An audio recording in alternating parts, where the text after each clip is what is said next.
Subscribe कीजिए दोस्तों हमारे चैनल को। नोटिफिकेशन पाने के लिए बेल आइकन को प्रेस कीजिए। हाँ, तो बच्चों कक्षा 6 के लिए हम विषय गणित पढ़ेंगे, जिसमें अपने प्रश्नावली 3 चल रही थी। 3.1 अपन ने पढ़ ली थी। अब 3.2 पढ़ने के लिए मैं आपको कुछ चीज़ें बता देता हूँ, वो आप ध्यान रखना। सबसे पहले पढ़ेंगे अपन अभाज्य संख्याएं। अभाज्य संख्याएं क्या होती है? वे संख्याएं जिनके गुणनखंड एक और वह संख्या स्वयं होती है, अभाज्य संख्या कहलाती है। ये तो है परिभाषा। यदि आपको ऐसे याद नहीं रखना हो तो ऐसे याद रखना, अभाज्य संख्या क्या होती है? ऐसी संख्याएं जिनमें केवल एक का भाग जाए और स्वयं उसी संख्या का भाग जाए, वो क्या कहलाती है? अभाज्य संख्या कहलाती है। जैसे उदाहरण देखो, 2 है, 2 में सिर्फ एक का भाग जाता है और 2 का जाता है, इसी संख्या का जा रहा है, इसके अलावा किसी का नहीं जा रहा। 2 के बाद 3 में देखो, 3 में भी एक का भाग जा रहा है, एक के अलावा 3 का ही जा रहा है और किसी का नहीं जा रहा। इसके बाद 5, 7, 7 के बाद 11, 11 के बाद 13, 13 के बाद 17, 17 के बाद 19, 19 के बाद 23, 23 के बाद 29। ये मैंने 30 तक लिख दिया आपके। 2, 3, 5, 7, 11, 13, 17, 19, 23, 29। आगे की तुम खुद स्वयं लिख सकते हो। ये ऐसी संख्याएं हैं जिनमें सिर्फ एक का भाग जाएगा और इन्हीं संख्याओं का भाग जाएगा, इनके अलावा और किसी का भी भाग नहीं जाएगा। तो कौन सी संख्या कहलाएगी? अभाज्य संख्या। अब एक चीज और यहाँ पे याद रखनी है आपको, सबसे छोटी अभाज्य संख्या क्या है? 2 है, दिख रही है। सबसे छोटी अभाज्य संख्या, ठीक है, याद रखना इसको। ये सबसे छोटी अभाज्य संख्या भी है और अभाज्य सम संख्या भी है। सम संख्या के बारे में आगे बताएंगे अपन। अब आगे देखिए भाज्य संख्याएं। भाज्य संख्याएं क्या होती है? वे संख्याएं जिनके 2 से अधिक गुणनखंड होते हैं, भाज्य संख्याएं कहलाती है। मतलब ऐसी संख्याएं हैं जिनमें एक से अधिक संख्याओं का भाग चला जाए, वो क्या कहलाती है? भाज्य संख्या। इसके उदाहरण देखते हैं। जैसे देखो 4 है, 4 में देखो एक का भाग भी जाता है, 2 का भी जा रहा है और 4 का भी जा रहा है। 6 देख लो, 8 देख लो, 9 देख लो, 15 देख लो, कितनी भी संख्याएं लिख सकते हो आप। अभाज्य संख्याओं को छोड़ दो, बाकी जितनी भी संख्याएं बचती है वो सब भाज्य संख्याएं कहलाती है। इसको आप नोट कर लीजिए।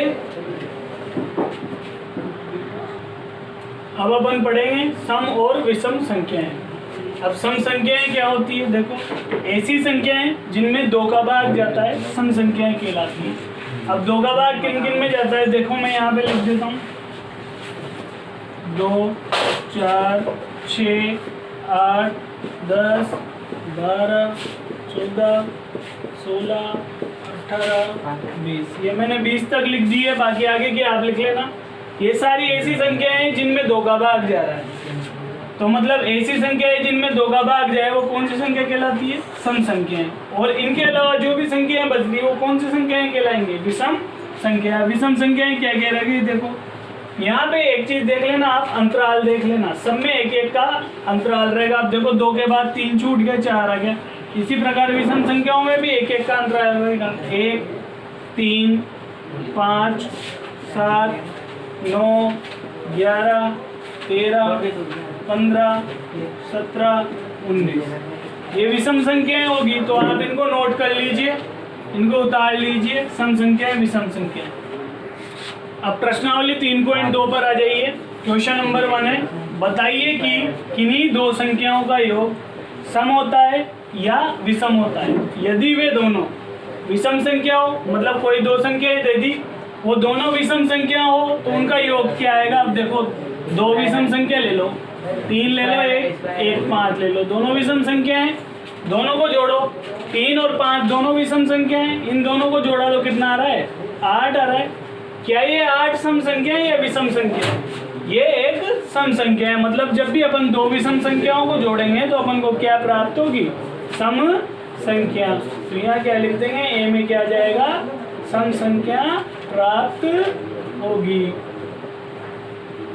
इसी प्रकार बी वाला देखो, जब दोनों संख्याएं क्या हो? सम संख्या हो, तो जब दोनों संख्याएं यहाँ पे विषम ली, यहाँ पे सम ले लो, ये 2 + 4 कितना होता है? 6 होता है। तो देखो जब अपन दो विषम संख्याओं को जोड़ रहे हैं तब भी सम संख्या प्राप्त हो रही है, और दो सम संख्याओं को जोड़ रहे हैं तब भी एक सम संख्या प्राप्त हो रही है। तो यहाँ पे भी क्या लिख देंगे? सम संख्या प्राप्त होती है। नोट कर लीजिए इसे। क्वेश्चन नंबर 2 देखिए। क्वेश्चन नंबर 2 है सत्य और असत्य कथन बताना है। तो पहला है 3 विषम संख्याओं का योग सम होता है, तो ये है असत्य। फिर दूसरा है 2 विषम संख्याओं और 1 सम संख्या का योग सम होता है। अब यहाँ पे देख लीजिए 2 विषम संख्याओं, कोई भी 2 विषम संख्या ले ली और 1 सम संख्या ले ली, इनका योग कीजिए 10 आ रहा है। 10 भी क्या है? एक सम संख्या है। तो यही बोल रहा है 2 विषम संख्या और 1 सम संख्या का योग क्या होता है? सम होता है, मतलब सत्य है। अब तीसरे पे आ जाओ, सी वाले पे। 3 विषम संख्याओं का गुणनफल विषम होता है। तो 3 विषम संख्याओं का गुणनफल, 3 विषम संख्याएं ले लो, ये ले ली, इनका गुणनफल करो कितना आ रहा है? 3 को 1 से किया 3 और 3 को 5 से किया तो 15। क्या आ रहा है? विषम आ रहा है। एक आध उदाहरण और ले लीजिए, जैसे मान लो 3 × 5 × 7, तो 5 से या 15, 15 को 7 से किया तो 105। तो मतलब यहाँ पे क्या आ रहा है? गुणनफल विषम आ रहा है, तो अपन क्या कह देंगे? सत्य है। इसी प्रकार डी वाले पे आ जाइए। यदि किसी सम संख्या को 2 से भाग दिया जाए तो भागफल सदैव विषम होता है। तो कोई भी सम संख्या ले लो, मान लो 8 ले ली, 8 में 2 का भाग लगाया, कितनी बार जा रहा है? 4 बार जा रहा है। लेकिन वो क्या बोल रहा है कि किसी सम संख्या को 2 से भाग दिया जाए तो भागफल हमेशा सदैव क्या होगा? विषम होगा। तो विषम कहाँ है? ये तो सम है, तो क्या हो जाएगा? असत्य। ई वाले पे आ जाओ। सभी अभाज्य संख्याएं विषम है। सभी अभाज्य संख्याएं विषम है क्या? नहीं है, क्योंकि 2 भी तो एक अभाज्य संख्या है, और 2 कौन सी संख्या होती है? सम संख्या होती है। तो क्या हो जाएगा? असत्य। ठीक है, बाद एफ वाले पे आ जाइए। अभाज्य संख्याओं के कोई गुणनखंड नहीं होते। अब देखो अभाज्य संख्याएं हैं, उनके कोई गुणनखंड होते हैं या नहीं होते हैं? होते हैं ना, एक, और वह स्वयं संख्या होती है। अतः क्या हो जाएगा? असत्य। 2 अभाज्य संख्याओं का योग सदैव सम होता है। अब 2 अभाज्य संख्याएं ले लो, कोई भी, मान लो अभाज्य संख्याएं ले ली मैंने, 2 + 3, दोनों अभाज्य संख्याएं, इन दोनों का योग क्या बोल रहा है? वो सदैव क्या होता है? सम होता है। यहाँ पे सम हो रहा है क्या? नहीं हो रहा, ये तो विषम हो रहा है। 5 तो विषम संख्या है, अतः क्या कह देंगे अपन? असत्य। जी के बाद आ जाइए आप एच पे। एच वाला है केवल 2 ही एक सम अभाज्य संख्याएं, ये मैंने लिखवाया भी था, तो अतः ये क्या है? सत्य है। एच के बाद आ जाइए आई वाले पे। सभी सम संख्याएं भाज्य संख्याएं हैं, ये भी सत्य बात है। सभी सम संख्याएं भाज्य संख्या होती है सभी सम संख्याओं के, क्योंकि एक से अधिक गुणनखंड होते हैं, अतः सत्य है। आई के बाद आ जाइए जे वाले पे। 2 सम संख्याओं का गुणनफल। अब जे वाला 2 सम संख्याओं का गुणनफल सदैव सम होता है। तो 2 सम संख्याएं ले लीजिए, मान लो ये 2 × 4 ले लो, गुणा करेंगे तो कितना आ रहा है? 8 आ रहा है। मतलब 2 सम संख्याओं का गुणनफल क्या आ रहा है? सम संख्याएं आ रहा है, और वो यही बोल रहा है सदैव सम होता है, अतः क्या हो जाएगा? सत्य हो जाएगा। तो आप इसको नोट कर लीजिए। क्वेश्चन नंबर 3 देखिए। संख्या 13 और 31, 2 संख्याएं दे दी, 13 और 31, दोनों कौन सी संख्याएं हैं? अभाज्य संख्याएं हैं। इन दोनों संख्याओं में 2 अंक 1 और 3 है। देख लो 1 और 3 और 1 और 3 आ रहा है। तो 100 तक की संख्याओं में ऐसे अन्य सभी युग्म ज्ञात कीजिए। तो ऐसे अन्य सभी युग्म क्या होंगे? अभाज्य संख्याओं के। अभाज्य संख्याएं भी होनी चाहिए वो, एक तो 17 और 71, इन दोनों में क्या आ रहा है? 2 ही अंक आ रहे हैं, 1 और 7। इसी प्रकार 19 और 91, इन दोनों के अलावा और कोई ऐसा युग्म नहीं होगा। अब क्वेश्चन नंबर 6 पे आओ। निम्नलिखित को दो विषम अभाज्य संख्याओं के योग के रूप में व्यक्त कीजिए। ये संख्याएं दे रखी है, इनको अपन को दो अभाज्य संख्याओं के योग के रूप में लिखना है। अब 44 को अपन क्या लिख सकते हैं, जो दो अभाज्य संख्याओं के योग के रूप में है 13 प्लस 31, जोड़ लो 44 आ जाएगा। 36 को क्या लिख सकते हैं, 17 प्लस 19, दोनों अभाज्य संख्याएं हैं। 24 को क्या लिख सकते हैं, 11 प्लस 13, ये दोनों भी अभाज्य संख्याएं हैं।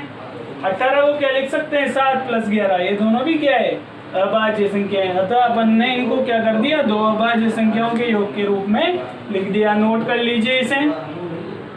क्वेश्चन नंबर 7 देखिए, अभाज्य संख्याओं के ऐसे 3 युग्म लिखिए जिनका अंतर 2 हो। मतलब अपन को अभाज्य संख्याओं के 2 ऐसे युग्म लिखने हैं जिनको घटाएं तो कितना आ जाए, 2 आ जाए। तो पहला देखिए, पहला युग्म 5 भी अभाज्य संख्या है, 3 भी अभाज्य संख्या है। 5 में से 3 को घटाएंगे तो कितना बचता है, 2 बचता है। पहला युग्म आ गया। दूसरा युग्म देखिए, 7 में से 5 को घटा दो, 7 भी अभाज्य संख्या, 5 भी अभाज्य संख्या, कितना बच जाएगा, 2 बच रहा है। अंतर कितना आना चाहिए, 2 आना चाहिए, 2 आ रहा है।